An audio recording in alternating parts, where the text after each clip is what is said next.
Yes, mga araw, andito po tayo ngayon sa Alon at Apoy Camp. Ayan.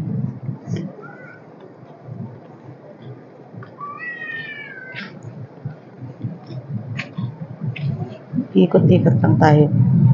Maglakad-lakad tayo habang, ayan.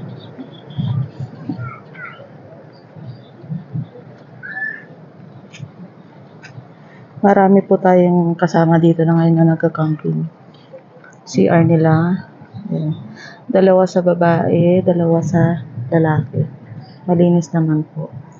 Andun yung lababo.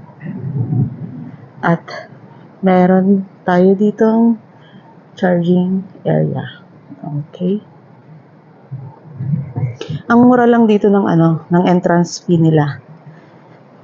Sa day tour nila is 100 pesos. Sa mga kids naman, 50 pesos. Kung gusto niyo namang mag-overnight dito, pwede naman po. 200 ang overnight nila. And then, kung gusto niyo mag-motocamp, 100 pesos. Ayan, Apoy. Alright. Pupunta tayo dito sa may tabi ng dagat.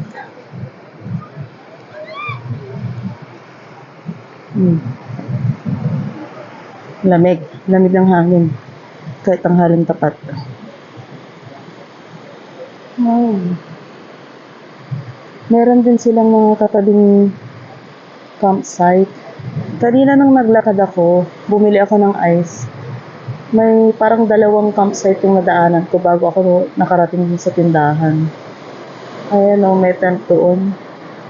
Pero parang alanganin yung mag-tent sa tabi ng dagat dahil pag tumaas yung tubig, baka abutin.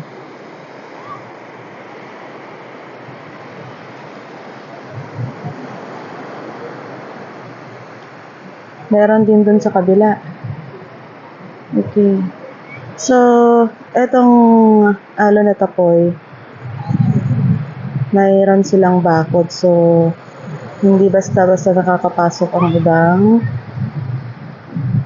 tao na hindi kabilang sa guest nila. Saka limitado lang yung mga guest na pwede nilang i-accept dito.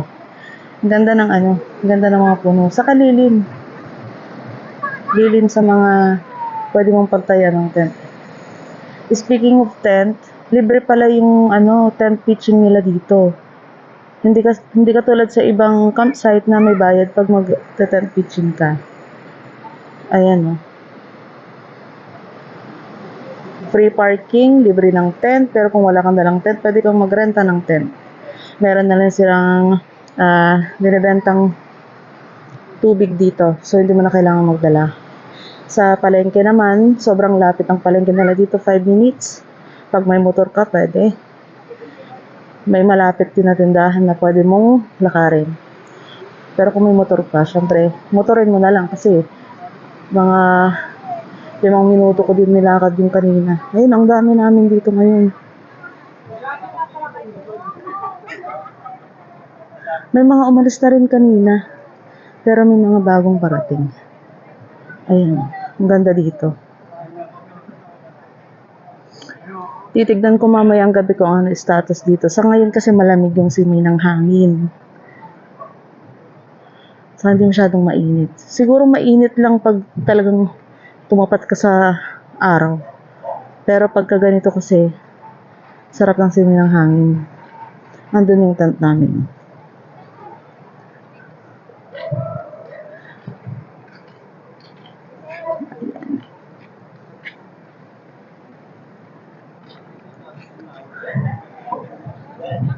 Friendly yung may-ari dito, saka bata pa yung may-ari.